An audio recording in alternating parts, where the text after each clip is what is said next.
Oke, kita mulai ya pertemuan pagi ini. Nabdabil Basmalah. Oke, kita lanjutkan ya dari pekan kemarin. Kita masih membahas tentang Node.js ya. Node.js. eh, Saya kemarin menjelaskan ini kan sifat alamiah dari Node.js, gitu kan. Node.js sifat alami itu ya ini lebih ke perilaku dari environment-nya Node.js ya.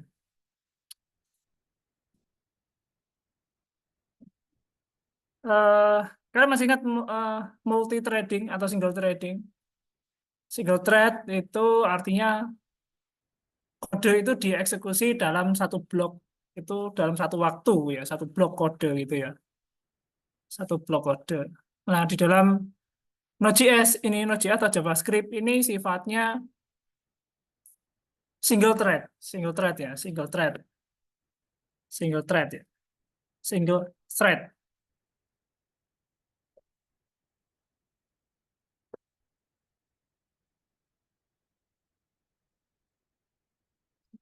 thread ya, single thread. Nah, bedanya ya dengan bahasa pemrograman yang lain seperti Java ya, PHP atau yang lain yang sifatnya blocking ya, blocking itu misalnya Java, PHP ya, itu sifatnya blocking. Artinya eh, sebuah baris kode itu tidak akan dieksekusi berikutnya hingga proses yang ada di baris itu diselesaikan. Prosesnya itu sifat dari blocking ya. Adapun yang non blocking ya, ini terdapat pada programan JavaScript ya. Contohnya itu spesifiknya ke Node.js. Jadi setiap eksekusi kode itu tidak ditunggu, ya, tidak ditunggu setiap barisnya, ya. Jadi langsung dieksekusi terus menerus, ya. Itu non blocking, ya. Ada blocking, ada non blocking seperti itu. Nah, minggu kemarin kita sudah membahas apa? Async await ya. Sudah belum kemarin? Sudah kan? Async await, apalagi kemarin? Async await. Await, asinkronus ya kemarin. Terus sekilas menyinggung tentang callback. Nah, di pertemuan ketiga ini ya, di sini kita membahas tentang callback lebih mendalam ya, callback. Nah, callback ya di sini ya.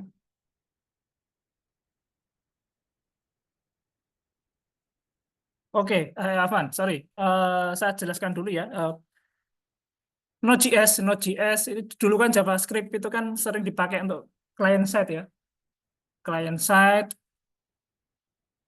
Kemudian dengan adanya Node.js ya ini memungkinkan ya JavaScript itu bisa dipakai untuk backend atau server side programming ya seperti itu. Ya. Nah ini saya sampaikan tadi ya eh, Node.js itu tidak natif ya, tidak natif, tidak seperti C++ atau C ya yang natif. Natifnya apa? Jadi C C itu atau C++ itu langsung berjalan di atas OS-nya, di atas OS ya. Bahkan eh, C itu bisa mengakses langsung ke kernel. Ya, kernel bukan hanya OS-nya, tapi bahkan bisa ke kernel gitu ya. Nah, beda dengan Node.js atau Java. Java kan berjalan di atas apa Java itu? Apakah langsung ke OS-nya? Berjalan di atas apa? Ada apa? Di atas JVM ya, Java Virtual Machine. Ada mesin virtual, itu Java. Node.js juga sama. Ini berjalan di atas environment dari Google Engine ya. Itu ya, Google Engine. namanya oh, nah, V, V, V8 engine ya, V8, V8 engine. Node, ya, Node.js sehingga bisa dipakai untuk backend. Nah, konsep dari Node.js ini ada konsep non-blocking ya dan asinkronus ya, asinkronus non-blocking tadi ya, kode itu ya dieksekusi tanpa menunggu proses itu, proses pada baris atau statement dari kode itu selesai gitu ya. Jadi proses kodenya langsung dieksekusi terus-terusan apa eh, dilewati tanpa harus menunggu. Bukan dilewati, dieksekusi tapi tanpa ditunggu. Ya, itu non-blocking. Nah, kemudian basisnya juga event driven ya. Event itu eh, setiap function ya. Node.js ini mayoritas isinya function ya, function dan itu berbasis pada event ya. Event itu apa? Event itu contoh kalian melakukan klik pada satu tombol ya, button, entah itu di HTML atau aplikasi desktop. Jadi kan biasanya ada event namanya on click ya. Event atau kejadian atau pemicu ya suatu kejadian. Itu on click misal. Itu namanya event.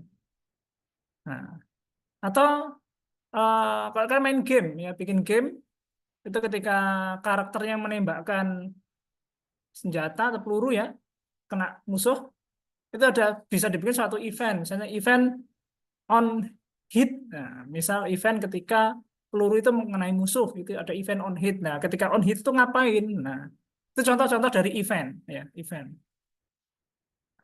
Event ada request dari klien, ya, ada request HTTP dari klien. Itu event juga. Berada event query ke database, ya, event query ke database. Ya, itu juga event. Nah, ini Node.js basisnya event fungsional ya. Oke, kemudian konsep ketiga ini single thread ya, thread, single thread, thread atau benang ya, single thread ya. Tapi dengan sifat non blockingnya, Node.js ini seolah-olah seperti multi thread, ya, multi threading. Ya. Padahal dia aslinya single thread, tapi karena non blocking dan asinkronus, dia sifatnya seolah-olah multi threading. Ya. Kemudian library-nya dari Node.js ini disupport oleh platform ya, dinamakan dengan NPM atau Node Package Manager ya, NPM. Ini kalau di PHP itu ya ada namanya Composer ya. Composer itu sejenis dependensi manager ya. Dependensi manager itu Composer ya. NPM ini juga sifatnya sama seperti Composer sebagai dependensi manajemen atau library management untuk Node.js ya.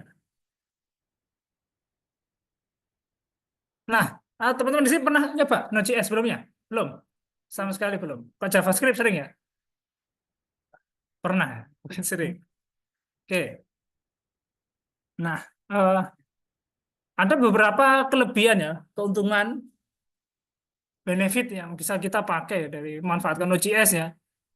Ya kalau kita lihat sekarang itu hampir setiap device kalian ya, terus browser, desktop, laptop, PC, itu pasti ada aplikasi yang namanya browser ya, entah itu Google Chrome, Firefox, Edge ya, itu pasti mendukung JavaScript.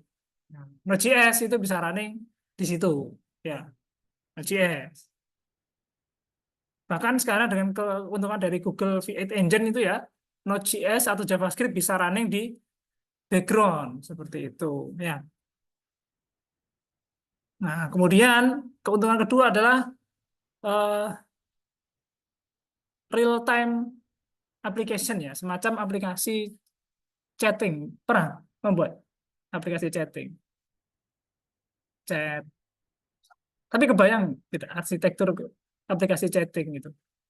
Chatting kayak chatbot, sekalian buka website itu kan ada pop up di icon pojokan itu ya. Klik terus kalian bisa interaksi dengan entah itu dengan bot atau orang lain ya. Ya, chatting seperti itu. Nah, chatting itu real time. Ya, jalurnya beda, protokolnya beda dengan eh, hanya sekadar HTTP request biasa ya. Kalian kayak bikin form itu submit, tidak seperti itu chatting. Chatting real time. Real time-nya apa? Nah, saya perlu jelaskan terkait proses HTTP request itu koneksi dengan server itu ketika ada request dan sudah dipenuhi requestnya, responnya, itu akan dipotong koneksinya, di-cut, di-disconnect. Ya. Nah, sedangkan real-time application itu tidak ada koneksinya dipotong, dia akan nyambung. Basisnya adalah TCP, ya. Real time-nya di situ. Oke. Ya. Kemudian benefit yang lain adalah terkait efisiensi ya. Nah, efisiensi ini eh, Node.js itu ramping sebenarnya, ramping ya. Yang bikin banyak itu hanya library-nya, gitu. Bahkan buka eh, cari library apapun, npm itu besar sekali ya. Node.js-nya itu yang kecil sebenarnya. Nah, oke.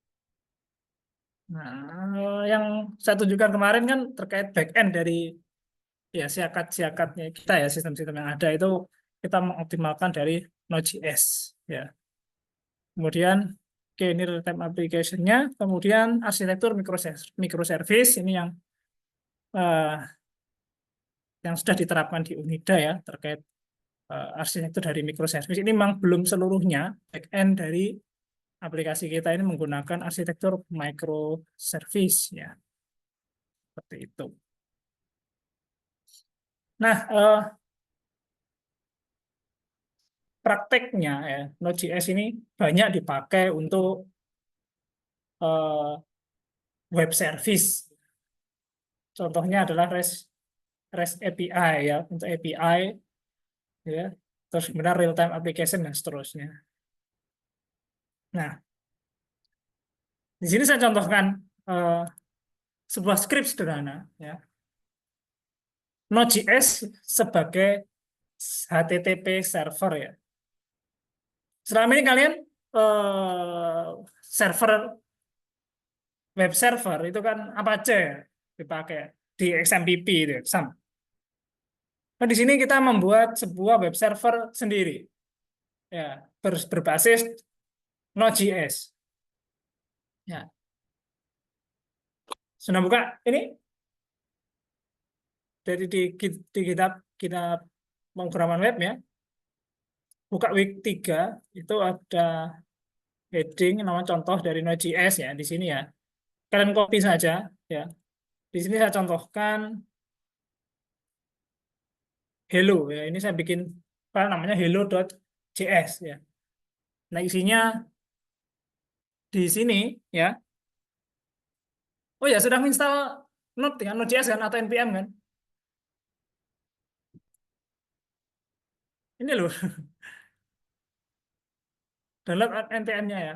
Install dulu ya sambil mendengarkan ceramah. Saya di install download npm-nya di sini ya. Instalasi Node.js-nya ya. Lihat di GitHub aja, di GitHub di file intro.md ya. Di bagian scroll bawah sendiri. Scroll bawah sendiri ya. Scroll bawah sendiri.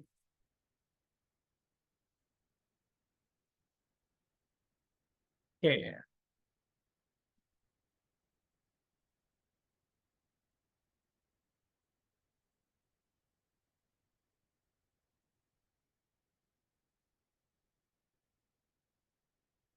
Oke, saya lanjutkan ya.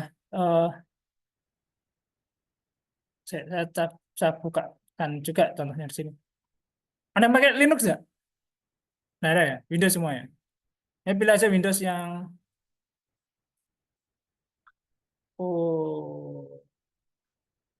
versi berapapun, nggak apa-apa saya Node.js-nya. Tapi yang penting yang saran saya yang LTS, yang long term support ya. FNM.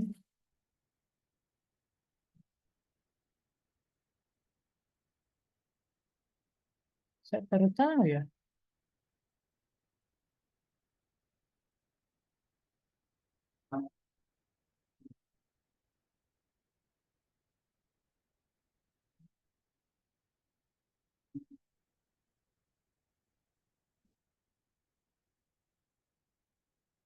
Kayaknya di Windows agak saya baru Fast Node Manager. Oh, Winget install.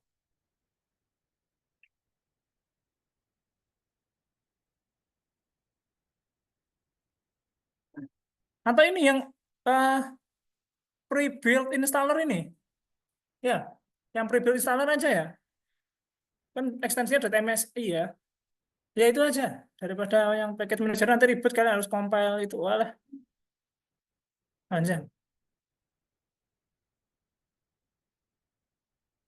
Oke ya.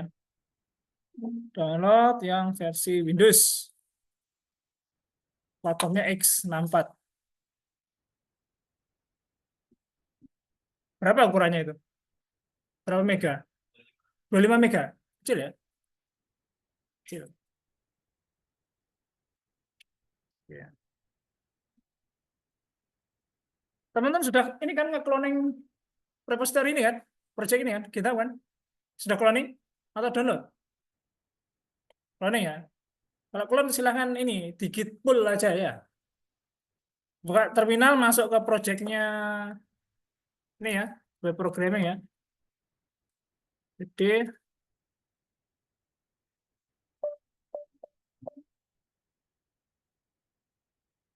nah, tinggal tarik git pull aja gitu ya. Di git pull gini, nanti akan mengupdate project terbaru.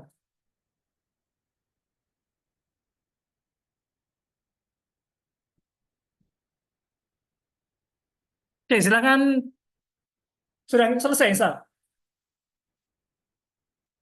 Nah, kalau sudah, kita pastikan kalian buka ini ya, terminal ya, CMD, ketik node itu ya.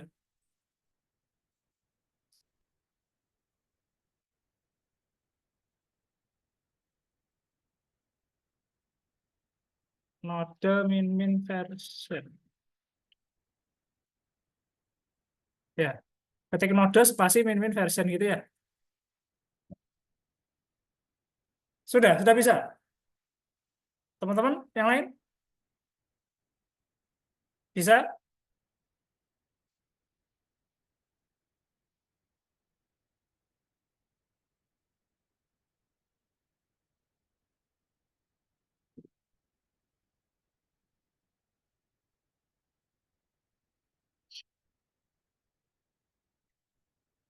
Yang lain ada kendala tidak?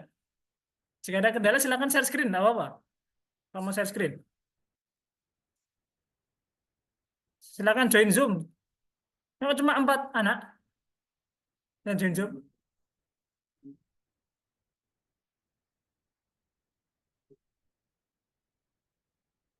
join Zoom saja. Nanti kalau ada apa-apa saya bisa langsung lihat.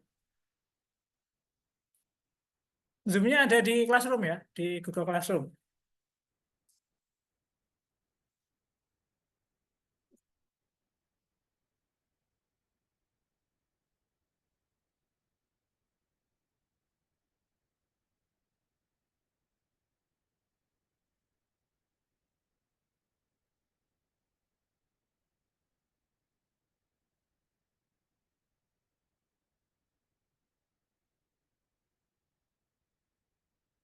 Oke, sudah berhasil install Node.js-nya?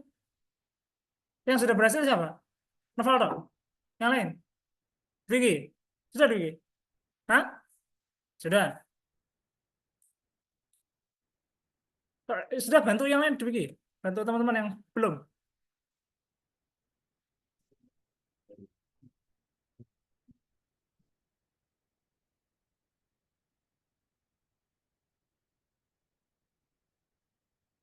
Jika sudah, pastikan ya ketikin ya node min version ya di terminal buka CMD ya.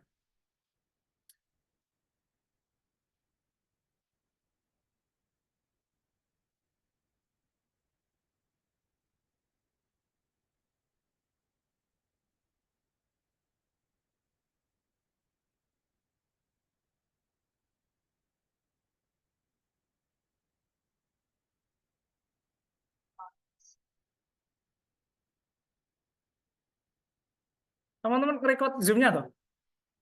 Nggak usah nge-record, nggak apa-apa sih. Di layar saya tak record tuh. Nanti tak upload linknya. Oke ya.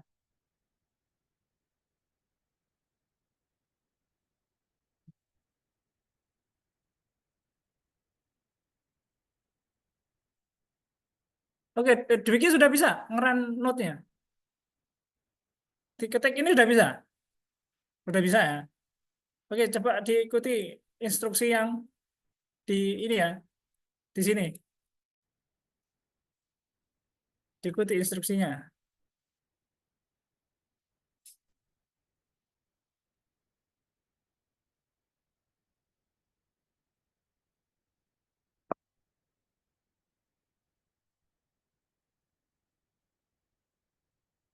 Oke, minta tolong HP-nya ditaruh ya. Atau taruh depan semua HP-nya. Pak, minta tolong Pak. HP-HP ditaruh depan. Kita hanya membuka laptop atau PC ya.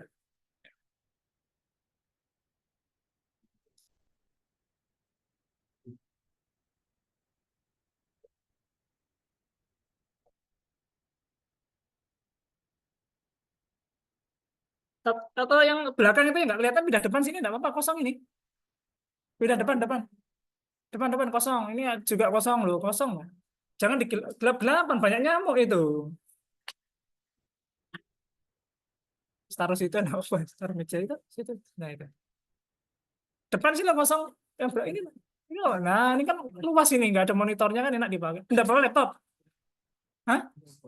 Nggak punya atau tidak bawa? Ya pakai yang ada itu, bisa kan? Pakai aja terserah punya siapa ya. Oke ya. Yang lain sudah berhasil selain Dwiki dan Novel siapa yang sudah berhasil? Satu, dua. Sudah lima, kurang dua.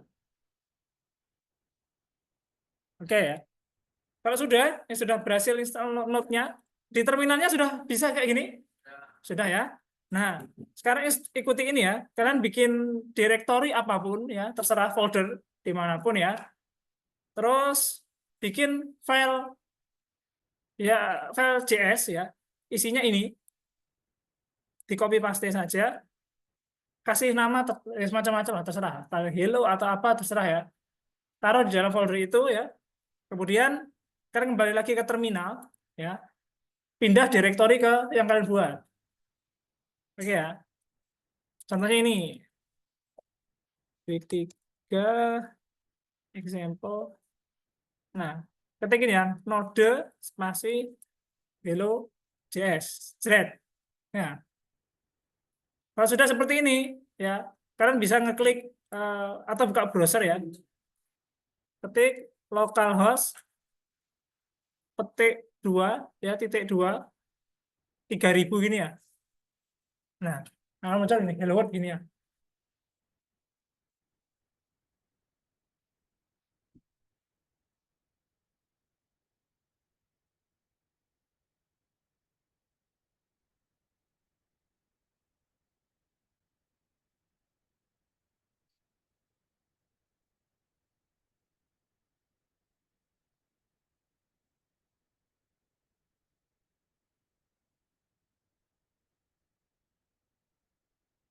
Oke, yang sudah berhasil browsernya muncul seperti ini, siapa saja? Novel sudah? Diki sudah? Hah? Belum apa? Tapi sudah ngeran ini, ngetik ini sudah membuat file hello.js. Eh? Sudah. Udah, nah terus buka terminal CMD ya. Buka CMD.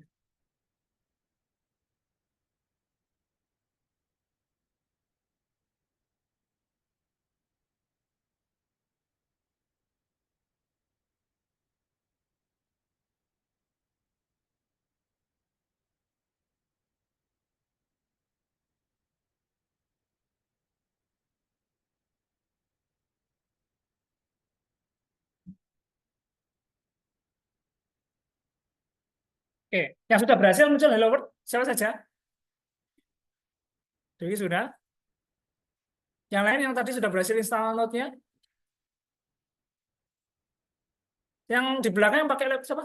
Sebenarnya yang daripada melihat apa terlalu bungkuk, mending di meja ini loh.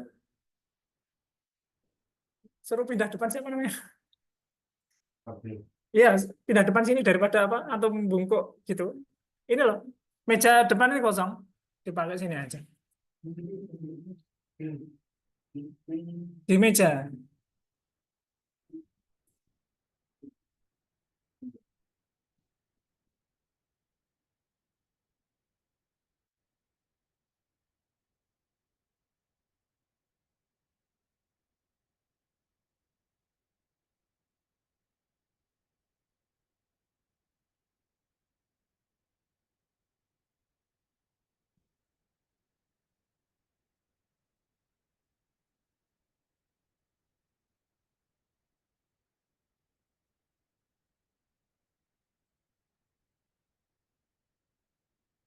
Nah, sudah yang ada siapa saja yang sudah muncul Hello World?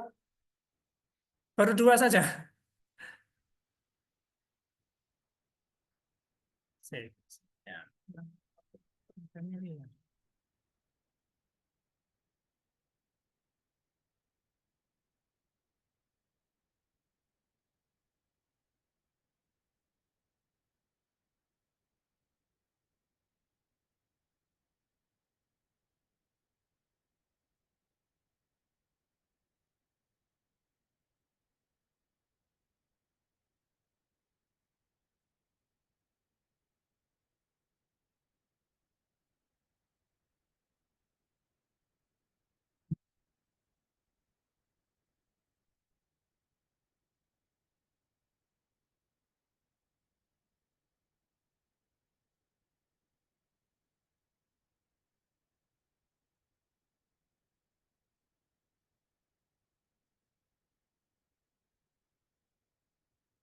Alvin Arya ada? Alvin. Sudah bisa. Sudah bisa muncul Hello World. Oke, terus Farhat ada. Ngezoom. Oke. Alif sudah Alif. Bagaimana?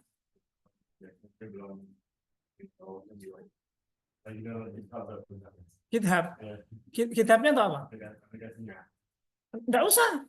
Nggak usah dulu langsung bikin file aja. Ariel ada Ariel. Bisa. Masih apa? Ya. Udah bikin saya. Oke. Farel. Baru booting. Ya. Zafi ada enggak? Ada. Oh, menarik. Atrik ada. Udah. Bagaimana? Sudah mana? Sudah sampai Hello World? Sudah ya. Oke. Kalian sekarang yang sudah Hello World ya, sudah muncul. Eh, semuanya pakai apa? Firefox atau Google Chrome? Chrome ya. Oke. Saya contohkan di Firefox ya. Kalian buka konsol bisa? Konsolnya browser ya. Kalian buka ya. Kalau di Chrome ya, Mbak, Control Shift I atau K? Pokok ketik Klik kanan inspect itu. klik ini bagian konsol ya. Terus kalian refresh ya. Nanti muncul ini enggak? Get ini. Muncul ini ya? Yang ini. Ya, ada di 18. Muncul.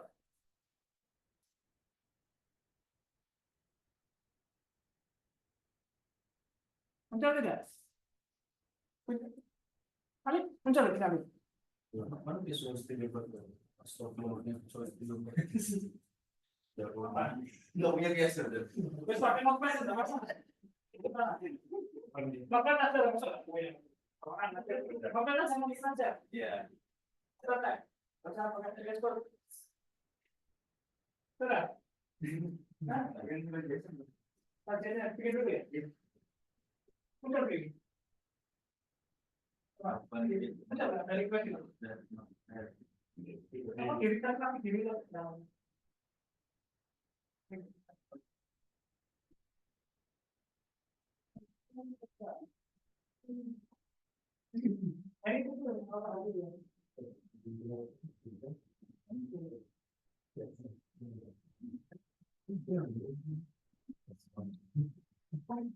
Ini enggak.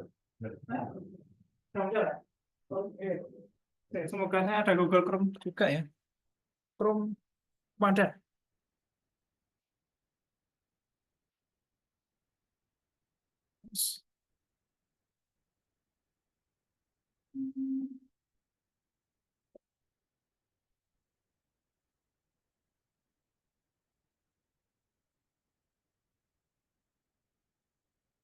Mas.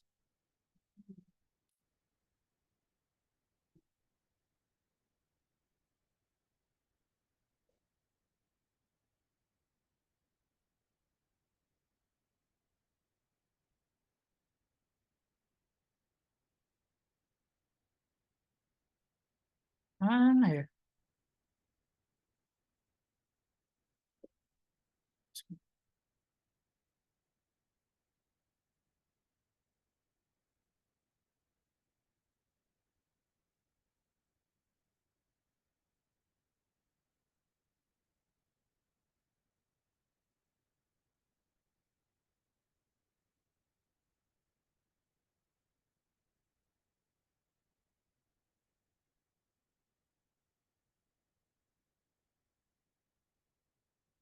Kok tidak ada ya?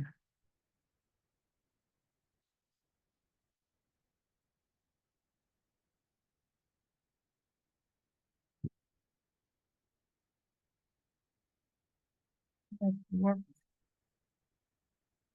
Oke, oke. Yang Google Chrome ketik ya bagian network ini ya. Buka bagian network ya. Network ini klik yang di name localhost. Ada ya. Nah, itu diklik. Kita naikkan ya. Tuh, localhost ya. Nah, kalian lihat di bagian header. Kelihatan? Header ini ya. Nah, kita lihat satu-satu ya. Perhatikan depan, silakan ya. Nah, di sini ya, ada dua bagian yang penting di sini. Ada general. Ini general ini artinya eh, posisi klien yang di request metadatanya. Ini metadata ya. Nah, ini ada keterangan request URL. URL-nya kemana? Ke ini kan? Ke URL ini kan? Nah, request metodenya apa? Get. Tahunya dari mana getnya? Tahu dari mana itu requestnya get? Ya, defaultnya itu get. Ya. Nah, status code artinya server itu memberikan respon oke, tidak ada error. Ini 200 ini ya. Status kode 200 itu asalnya dari ini loh. 200 itu respon oke. Itu HTTP error code namanya. HTTP code apa ya? Kalau nggak salah. Code.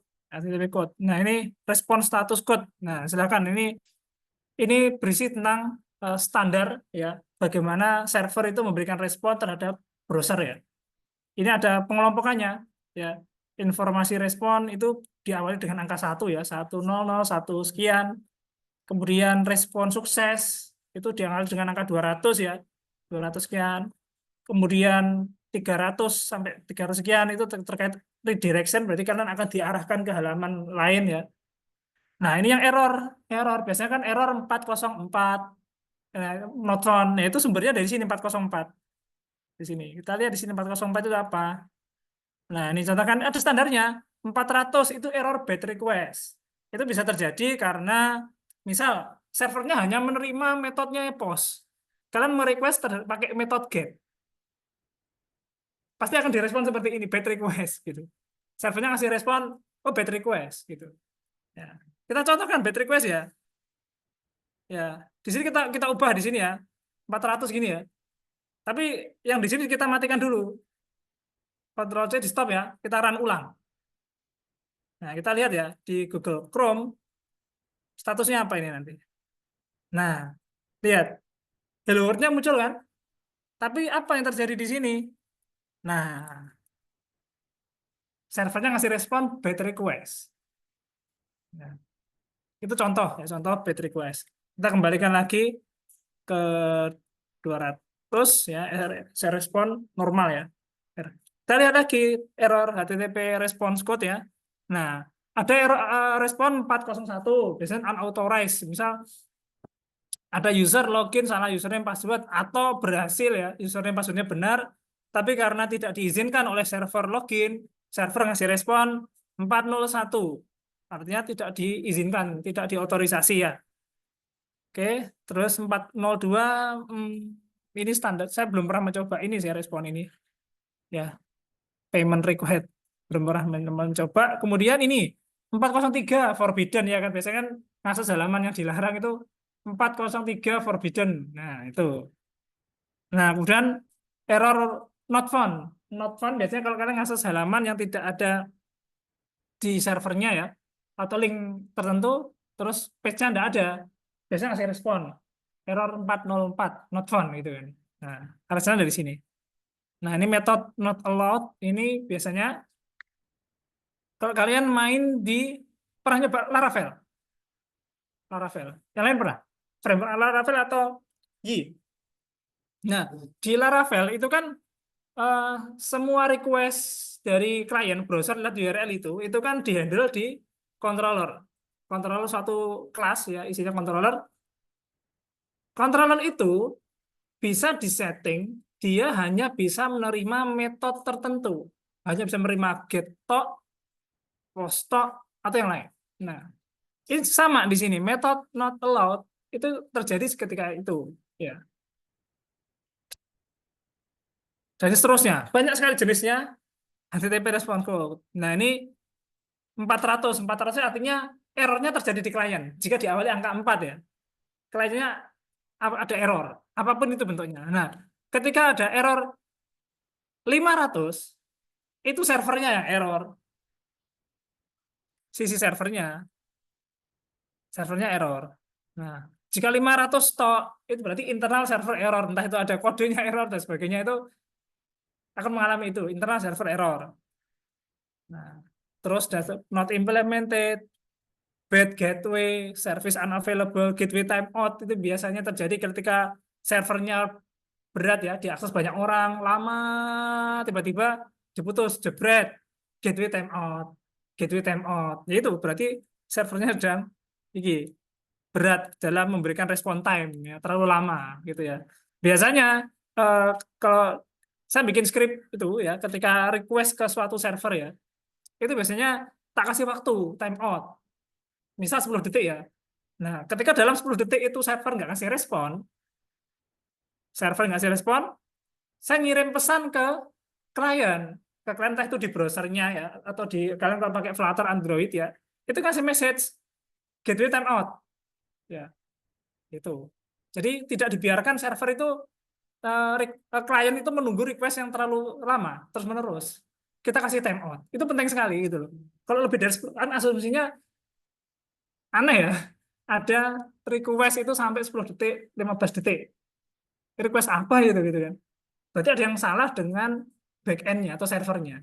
Perlu dioptimasi kan.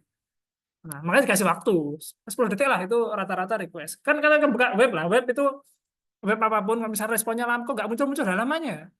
Kayak itu atau dan di close terus nyari situs lain kan akhirnya. Biasanya kayak gitu kan. Nah, itu sama, time out itu penting. Nah, ini macam-macam ya jenisnya. Banyak macam-macamnya. Oke. Itu HTTP response web. Nah, kita kembali ke sini ya. Kita lihat lagi di bagian tadi mana? Network localhost-nya. Kita lihat ini ya, informasi di sini ya. Yang belakang kelihatan enggak? Adrik kelihatan? Kelihatan ya. Kalau nganu kurang jelas maju di sini nggak apa-apa, kosong nih depan. Oke, kita lihat di sini ya. Ini ada remote address. Saya tanya 300 ini apa? Kalau ini kan URL-nya apa? IP-nya kan. Localhost kan IP address kan ya. Sebenarnya kita ganti 127.0.0.1. Nah, bisa juga tuh. Itu nama IP lain dari localhost itu 127.0.0.1 itu localhost. Itu IP kan, IP ya. Nah, 300 ini apa? Yang lain apa? Ini namanya port ya. 300 apa? 3.000 port. Portnya dari mana? Ya kok menentukan 3.000? Dari sini kita tentukan sendiri portnya. Kita ganti misal tahun lahir saya 1988. Nggak masalah ya. Sorry, is keep message-nya running, server is running. Kita hapus saja. Atau kita bikin variabel lah. Let port dengan 1928. Gini ya. Port listening at port. Gini ya. Thread. Nah, running at ini kan. Runningnya di 1928 ya. Kita lihat. Kalau kita refresh, ya nggak ada apa-apa. Nggak jalan. Karena browser ini mengakses port 3000. Nggak ada port 3000. Nggak jalan. Karena tidak ada jalan, tidak ada aplikasi yang jalan di port 3000. Aplikasi web server loh ya, ini konteks web server. Kita coba portnya 88 ya. Udah 88 tadi. Udah 28 ini tanggalnya salah.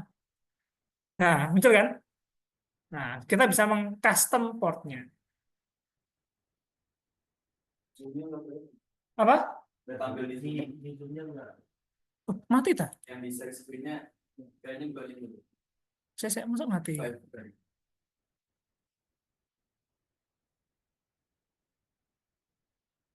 Wih, aduh,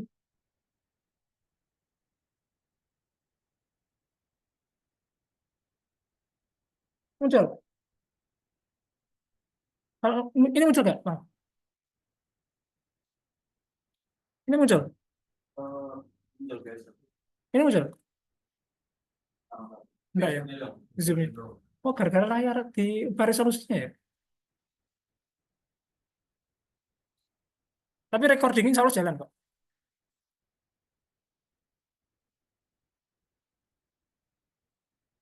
Preset. Oke, kita ukur super besar ya. Nah, ya.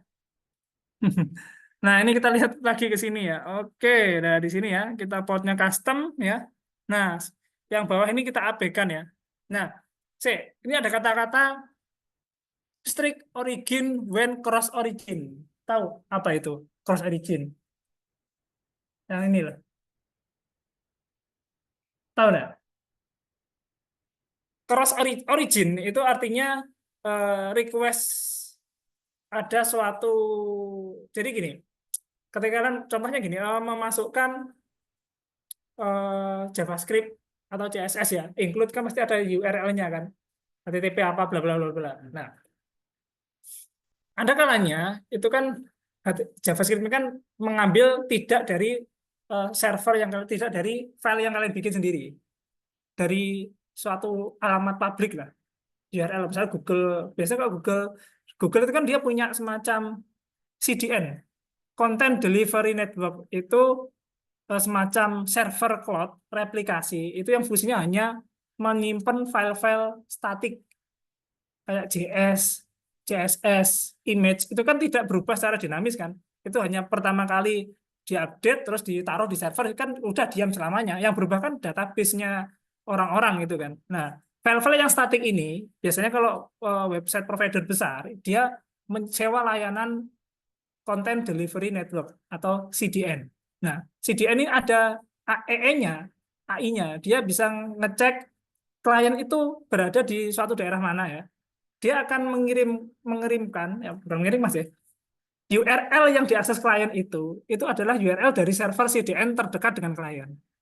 Misal kita akses dari Indonesia, terus ada provider CDN itu ada di Jakarta, server aslinya itu ada di Amerika. Nah, jadi kalau kita dari Indonesia itu tidak akan mengakses file JavaScript yang ada di Amerika, tapi yang ada di Jakarta.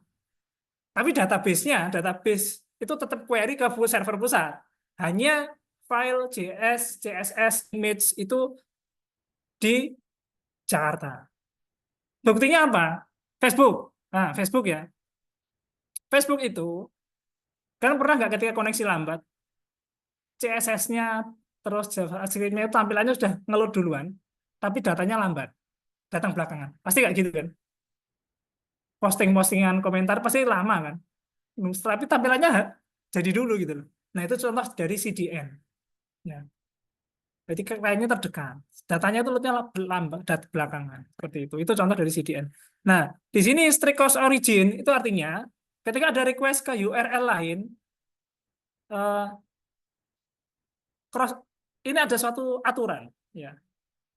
Izin atau diizinkan atau tidak sebuah aplikasi server apapun itu mengakses URL di luar IP address ini, localhost. IP yang intinya IP itu. Ya. Fungsinya apa? Macam-macam. Itu bisa menghalangi atau membatasi akses ke URL atau IP yang terlarang, yang ilegal. Ya, bisa. Itu ada namanya aturan cross origin. Kalau kalian browsing ini namanya CROS ya. Cross origin resource sharing. Ya, CROS. Ya.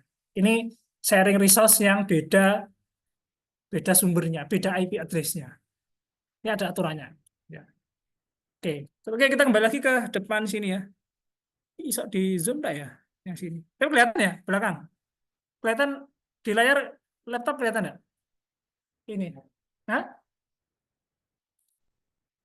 Iya cara ini. Oh, bisa kayak oke, bisa. Oke, saya. Duh.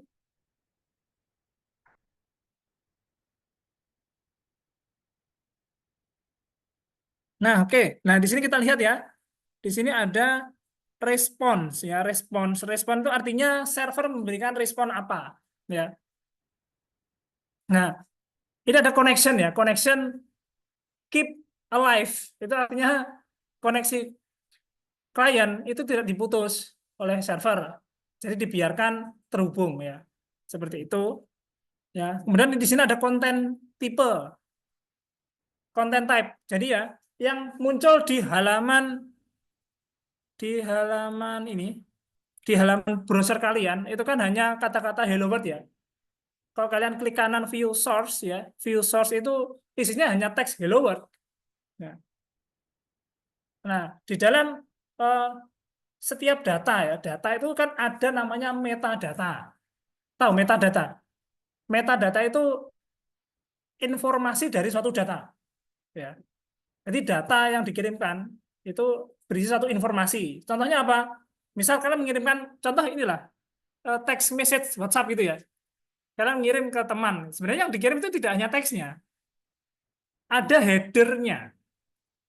Header teks yang dikirim ke servernya WhatsApp. Headernya apa isinya? Salah satunya adalah tipe yang dikirim ini apa? Tipe datanya. Kebayang? Tipe datanya apa? Pertama itu. Terus kemudian ukuran teksnya berapa KB? Konten length kaitannya. Berapa KB sih teks yang dikirim? Ya. Tanggalnya kapan ini dikirim? Itu ada di metadata. Nah, sama juga dengan ini, respon server ini ya. Ada konten type. Konten type itu macam-macam. Ada kalau HTML bisa teks slash HTML, bisa teks plain. Ini tahunya dari mana? Dari sini. Ya, konten type-nya ditentukan sendiri. Teks plain. Ya. Nah, di sini teks plain. Nah, terus date-nya kapan? Kapan dikasih responnya kapan? Di sini dia GMT ya. Jamnya Greenwich Mean Time ya. Jam Greenwich Mean Time itu jam 0, nolnya 0, GMT 0 ke 0 ya. Kalau kita kan GMT plus 7 ya. Tambahkan aja 7 jam dari sini pasti jamnya sama dengan ini ya. Jam sekarang. Nah, nah ini time out. Time out tadi keep alive-nya itu berapa lama ya. Dan seterusnya. Oke ya. Nah, di sini contoh eh, request header. Request header itu adalah metadata yang berisi informasi klien. Kliennya apa di sini? Apa kliennya? Kliennya itu browser. Browser Google Chrome kalian itu adalah klien.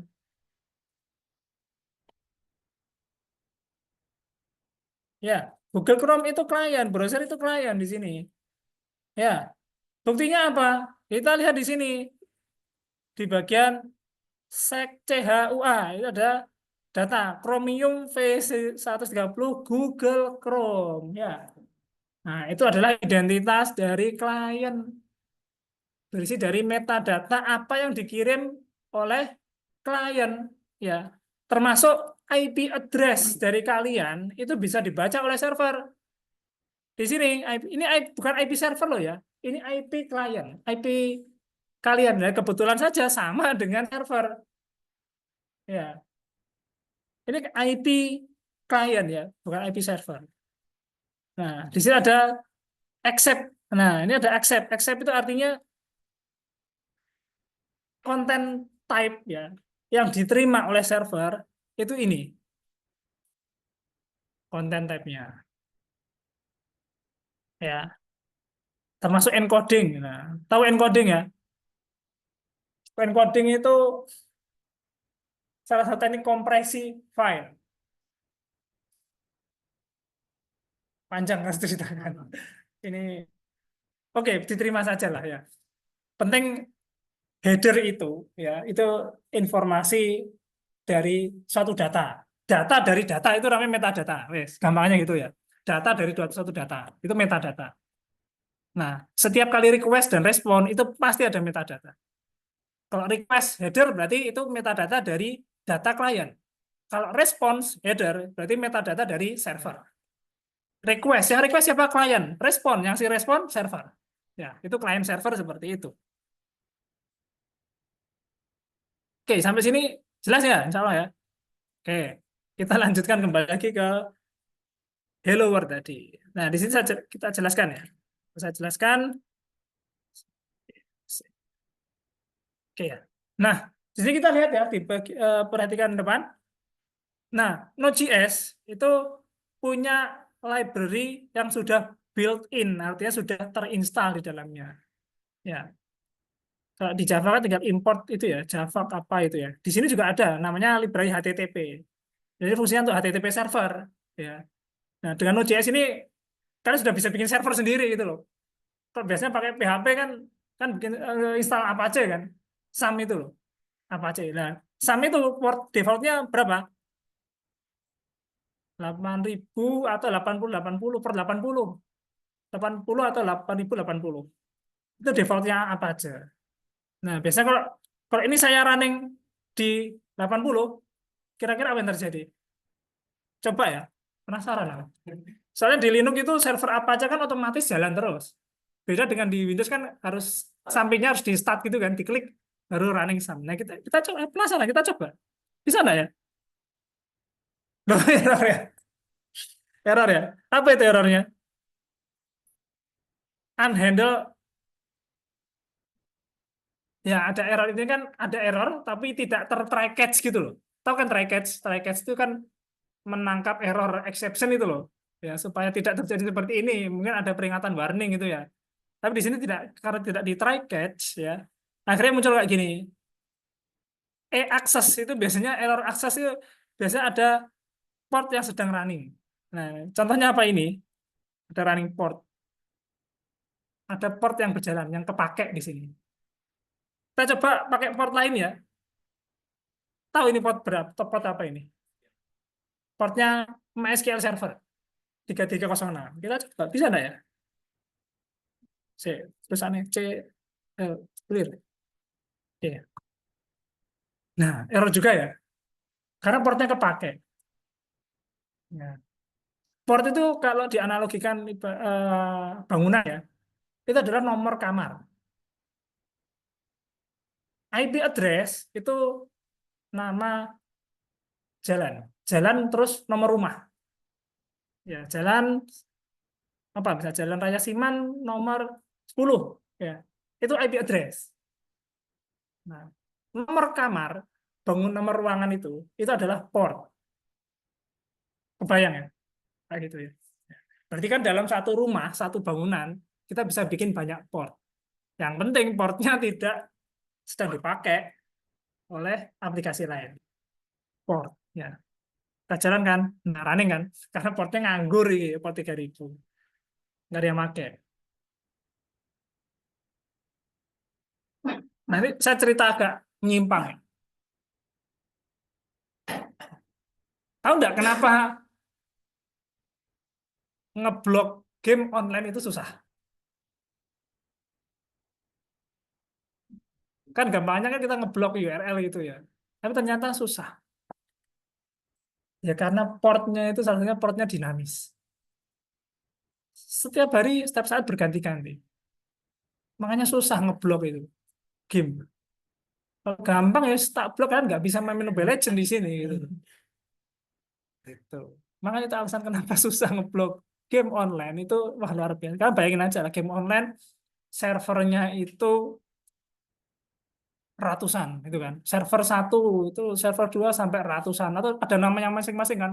Server apa, bahkan nama planet, nama apa gitu kan. Nama rasi bintang dan sebagainya dipakai nama dewa-dewa gitu kan. Bisa nggak gitu kan? Nah, itu kan setiap server itu bayangin itu port sendiri gitu loh. Satu port sendiri. Dan portnya itu dinamis. Portnya tidak 4 angka, port apa harus 4 angka, 5 angka bisa. Kita buktikan di sini ya. 3001 itu ya. Berjalan loh. Ya kan? 5 angka. Kalau 6 angka bisa. Nah, 6 angka ya. Nggak bisa ya. 5 angka berarti. Nah, itu portnya 5 angka. Itu berapa kombinasi satu server portnya? Bayangin lah satu rumah nomor kamarnya ada kombinasi berapa kombinasi itu? 100.000 ya. Iya, kan 99999 dan 00000. Berarti kan 100.000 kombinasi. Ada 100.000 server. Nonton. Nah itu susah, bro. Dan itu nomornya berubah. Kan nggak mungkin 100 servernya dibikin 100.000 kan. Pasti cuma paling sekitar 100-200 server kan. Nah, itu portnya berubah terus. Kurang ajar ya. Server di restart gitu, di server di reboot, portnya berubah, di generate otomatis di generate gitu. Masih susah ngeblok ya itu.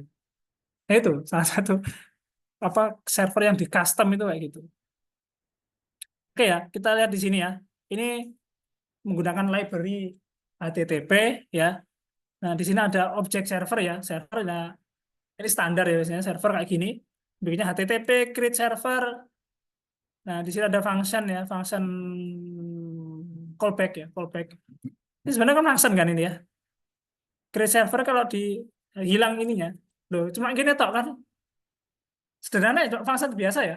Tapi functionnya ada parameter berupa function gitu loh. Functionnya berupa function, parameter function. Nah, di sini ada kemarin kita ada belajar arrow function kan. Nah, ini ada arrow-nya di sini ya. Mana? Nah, di sini isinya cuma ini tok wis. Res ini adalah respon, ya. Bahasanya respon. Respon yang nanti akan dikirim ke klien, ya, respon. Ini dari request ke request tuh kita bisa ngecek eh, data yang diposting atau dikirim, disubmit itu oleh klien itu apa itu dari request ini isinya.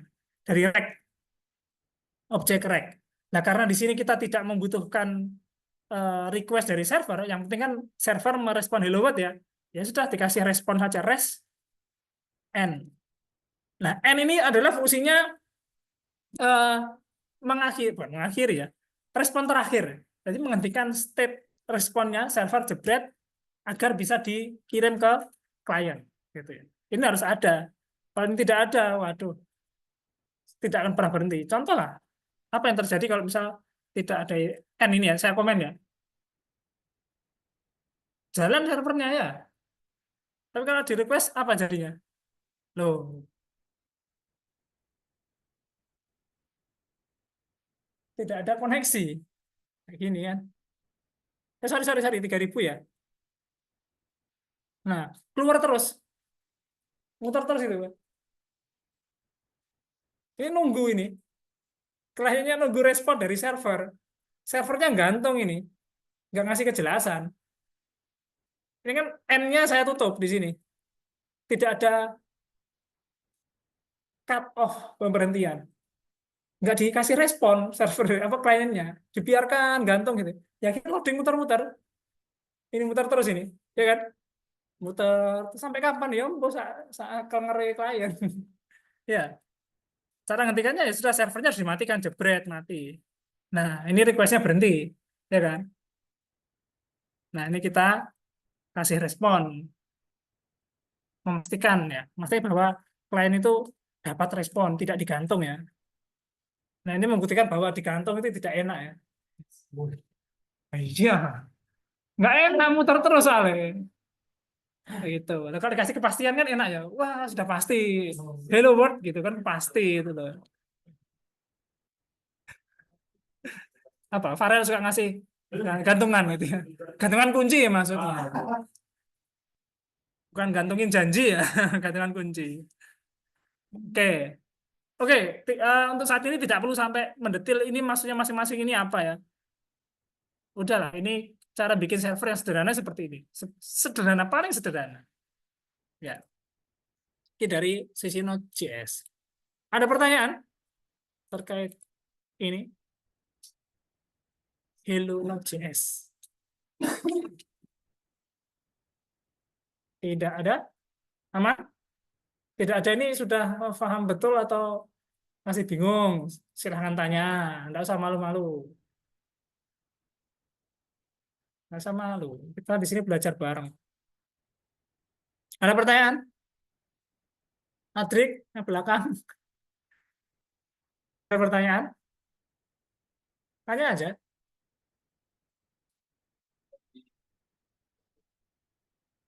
Kan pemerintah memblokir perlahan Hmm. mungkin kayak penelitian itu ada yang bilang kayak itu gimana? Cara pemerintah blokir gitu, situs-situs. Sebenarnya banyak mekanisme sih cara memblokir itu ya. Gampangannya apa yang paling gampang, tapi menurut saya cara bodoh itu.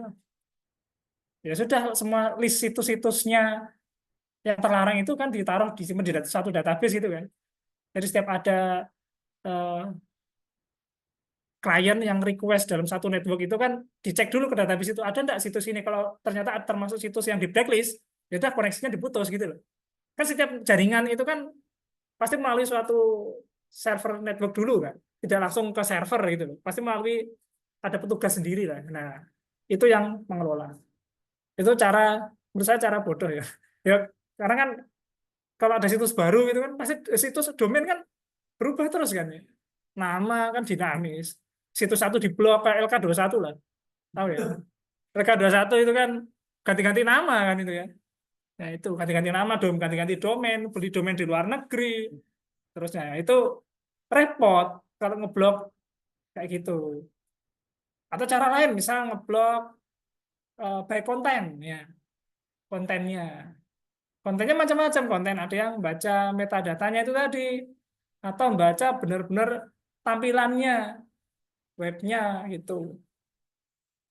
Atau bisa mengkombinasikan dua cara itu tadi, selain ngecek dari database juga ngecek kontennya gitu. Itu macam-macam caranya diblok kayak gitu. Oke, menjawab? Oke, yang lain silakan. Silakan, ada yang tanya. Alip, ayo Alip. Saya mau tanya kayak. Wajahmu kan ingin tanya tapi malu-malu gitu. Kalau sering menggantungkan Stres banget. Apa Alip? Silakan deh. Kamu mau tanya deh. Apa? Masih bingung mau tanya apa ya? Terlalu bingung. Bingung dengan kebingungan sendiri. kepastian. Oke. Oke, tidak ada pertanyaan? Saya lanjutkan ya. Ini gampang lah. Ini cara bikin server paling sederhana. Nah, dari ini kan kalian bisa dapat bayangan ya betapa ini yang sederhana loh ya. Coba servernya sudah kompleks atau yang sudah jadi lah kayak Nginx gitu. Ngin ngin ngin ngin. Nginx. Kan nyebutnya apa ini? Nginx. Terus kan satunya apa aja? nging. Bacanya Nginx bukan nging. Ini dua web server yang populer sekarang. Biasanya untuk PHP itu ini ya. Atau yang untuk Java itu Tomcat. Tomcat itu servernya saja. Atau Rails, tahu Rails. Untuk Ruby, Ruby on Rails. Hmm, Itu. Kalau Python ada Django itu ya. Oh, Tomcat ini yang umum dipakai ini ya ini. Nginx, Tomcat gitu. Kalau tahu Nginx apa aja ini yang umum dipakai untuk orang-orang ya. Nginx aja. Nah, yang server kayak gini ini sudah kompleks pasti. Tidak, isinya tidak cuma kayak mana kayak ini tadi. Dontil. Nggak cuma kayak gini. Server masuk kayak gini nggak mungkin. Pasti banyak sekali. Wah, luar biasa arsitekturnya. Pasti dia ngecek ngecek macam-macam itu tadi. Jenis-jenis konten yang bisa dikirimkan. Belum lagi mikir ini load balancing. Membagi beban. Kalau misalnya ada koneksi sekian ini diapakan koneksi atau ada koneksi yang menganggur, ya tidak ada request lagi, tapi dia sudah terlanjur terkoneksi itu diapakan, macam-macam, kompleks sekali itu. Ya belum lagi request kliennya itu di cluster. Jadi kalau kalian buka di task manager itu kalau kalian run Node.js itu yang jalan cuma satu satu service gitu, Node gitu ya, Node.js di task manager, Windows Task Manager. Nah, apa aja itu bisa mengcloning servisnya. Jadi yang muncul di task manager itu nggak cuma satu, bisa banyak, bisa 4, bisa 8. Itu tergantung dari load request-nya. Itu bisa mengcloning servis-servisnya itu. So, ada apa aja kayak gitu. Kayak gitu. Itu sudah kompleks itu. Ya, bagi beban. Dampaknya mana ke memori, ke memori server, RAM. RAM-nya itu akan habis kemakan oleh server. Nah, itu. Nah, makanya penting membatasi koneksi ya, membatasi jumlah koneksi. Misal dalam satu kali request, concurrent request ya, dalam satu waktu itu dibatasi misal maksimum 1000 request, 1000 koneksi, 1000 request oleh klien. Kalau ada koneksi lebih dari 1000, diputus koneksinya. Jangan digantung kayak tadi ya. Harus diputus. Tes, kasih pastian bahwa sudah ada yang terkoneksi dengan saya. Kamu tidak boleh. Nah, tidak boleh terhubung dengan saya karena sudah ada yang punya itu ya. Ya. Iya, jangan kayak wireless ya. Laki-laki itu harus kayak Bluetooth. Sekali terkoneksi tidak menerima koneksi yang lain. Kalau wireless kan siapapun bisa koneksi dengan saya. Iya, apalagi wirelessnya besar itu kan. Kayak di bawah itu kan bisa untuk 100 orang gitu. Waduh. Bahaya itu. Bahaya. Laki-laki jangan gitu ya. Laki-laki sekarang Bluetooth. Iya. Oke. Kok ngomongin itu sih gak jelas ya. Gak apa nyambungnya kemana-mana gitu. Saya kebayang ya, itu analoginya seperti itu. Mana tadi? Oke, baca. Itu kalau sudah server kompleks ya. Oke, kita lanjutkan lagi. Bernafas dulu apa kita lanjutkan? Bernafas dulu ya. Kita sudah 1 jam lebih ini. Kita kan selesainya jam 12. Loh kan 3 SKS. 3 SKS itu berapa? Berapa menit? 3 SKS loh ya. 1 SKS berapa menit? Ayo.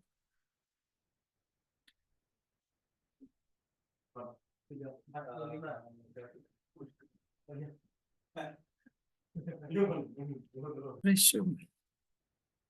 Oke.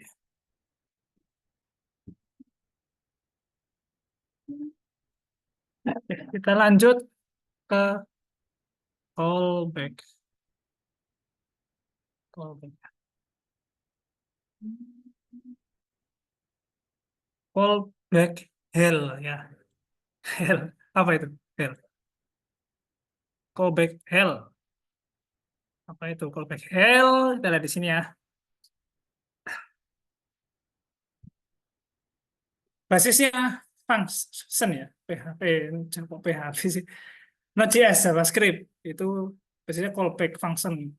Function yang isinya function ya. Kayak tadi server create server parameternya isinya function, bukan variabel, tapi function ya. Function. Nah, itu disebut sebagai callback. Callback. Apa callback kalau diterjemahkan itu ya? Manggil kembali. Manggil kembali ya. Callback. Kalau stand up komedi gitu ya. Tahu kan stand up komedi? Ngikutin nggak Suci? Stand up komedi Indonesia. Itu biasanya kalau ada komedian yang dieliminasi gitu, terus ada babak callback, dia dipanggil lagi. Tuh. Hanya Thomas. Nonton lah Suci. Suci. Saya nonton ngikuti Suci 1 sampai sekarang Suci berapa? 10? 11? Wih, aku malah nggak ngikuti.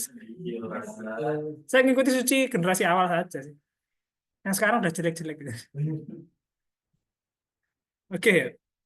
Nah, callback ya. Di sini mana? Ini Node.js-nya intronya sudah. Nah, kita masuk ke node ke callback. Nah, callback. Nah, dikarenakan callback ya. Jadi setiap kali memberikan respon ya, itu kan harus fungsinya di callback ya. Nah, ketika ada beberapa proses yang panjang, misalkan kalau bikin script ya, saya melakukan penjumlahan lah ya. Penjumlahan kan biasanya menunggu inputan ke atas, dari atas berikutnya gitu kan. Terus ditunggu-tunggu-tunggu, baru proses yang berikutnya kan dieksekusi. Nah, berarti kan intinya untuk proses yang terakhir itu kan bergantung dari proses sebelumnya. Ya sebelumnya ini bergantung dari hasil yang sebelumnya gitu loh. Bertumpuk gitu loh. Ya. Nah, bagaimana mengatasi itu di JavaScript? Ya, harus pakai callback gitu loh. Harus pakai callback. Nah, dampaknya apa kalau callback? Nah, jika prosesnya itu banyak ya, panjang. Nanti jadinya seperti ini gitu loh. Function A itu eh, membutuhkan parameter function yang hasil dari functionnya itu suatu nilai, ya kan? Nah, nilainya itu nanti akan dipakai untuk function berikutnya, ya, gitu. Nah, dari function yang kedua dipakai menghasilkan suatu nilai value function yang kedua, function yang kedua hasilnya dipakai oleh function yang ketiga. Bayangin jika ada 10 function seperti ini, ya, jadinya kayak ini tuh nanti.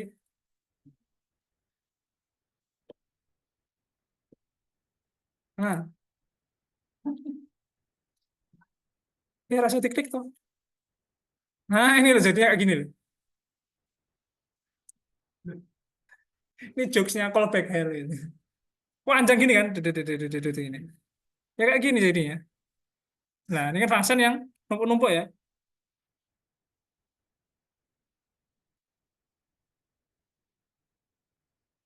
Nah, ini contohnya. Ini kan function load function semua. Itu. Callback hell. Nah, apa kita coba kalau fungsinya callbacknya hanya sedikit, tidak masalah ya. Callbacknya cuma nested. Tahu nested ya? Nested bersarang. Kalau looping kan for i, for j, for k. Loopingnya numpuk-numpuk gitu loh. Pernah bikin kayak gitu enggak? Looping yang bertumpuk-tumpuk gitu. Namanya kan nested ya, bersarang. Nah, callback itu function yang bersarang atau nested ya. Nah, kalau dibiarkan terlalu besar menjadi piramida dumnya apa? Kehancuran. Ya soal bentuknya piramida kan, semakin ke kanan-kanan gitu ya. Callback-nya panjang.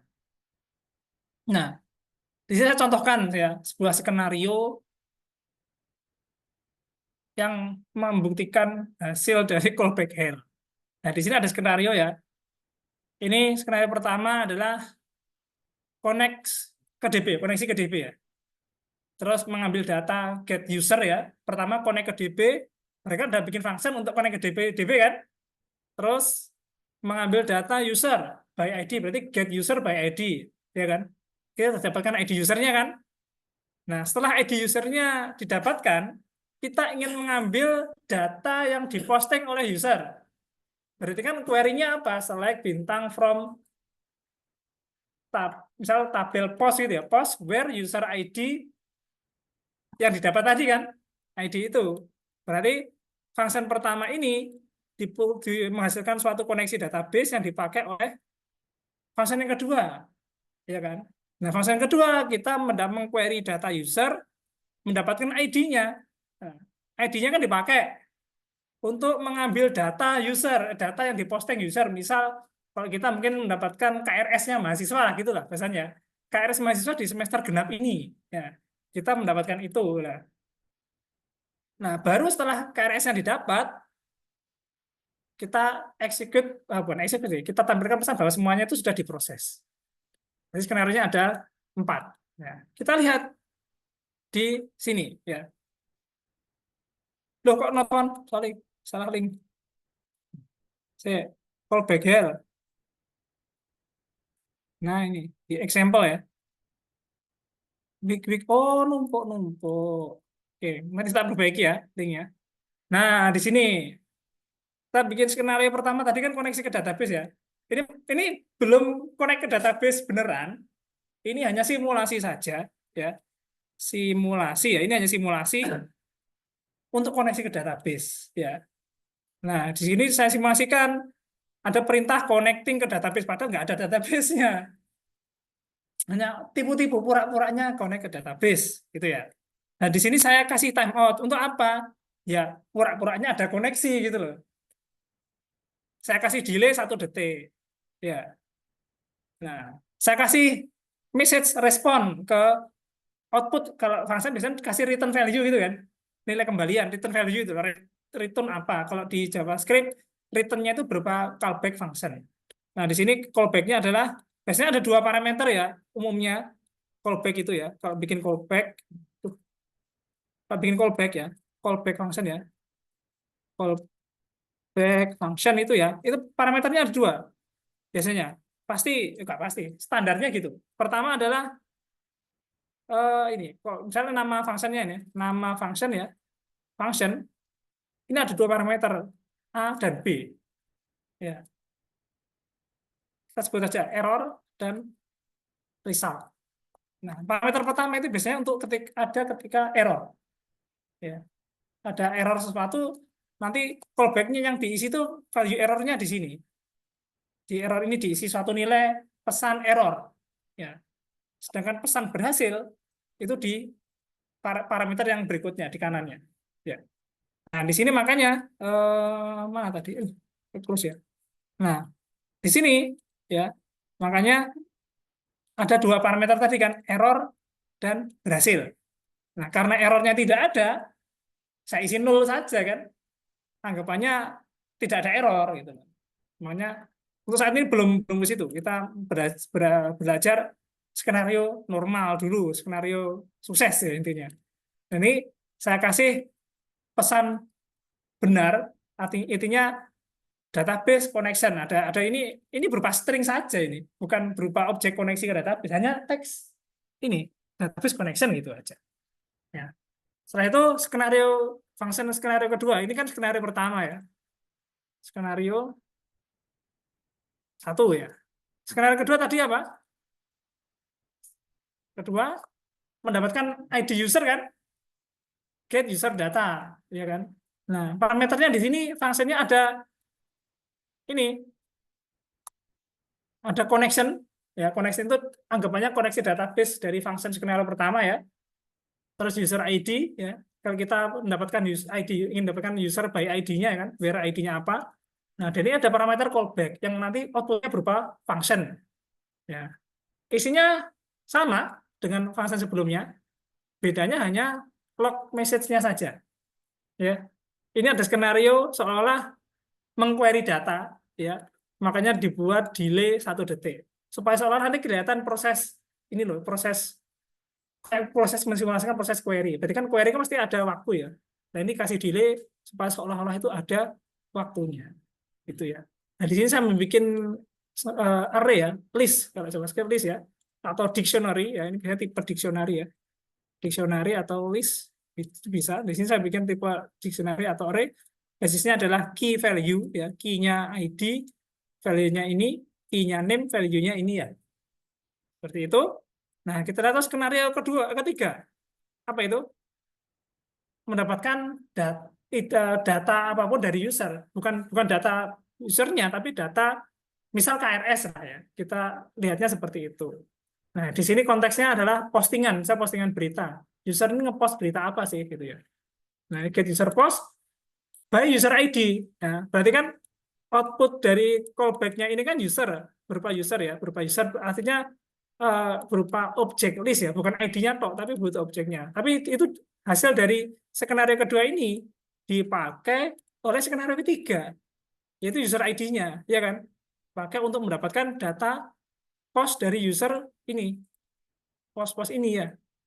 Contohnya seperti ini. Ini sama isinya juga timeout berupa dictionary ya, seolah-olah mensimulasikan query ke database postingan.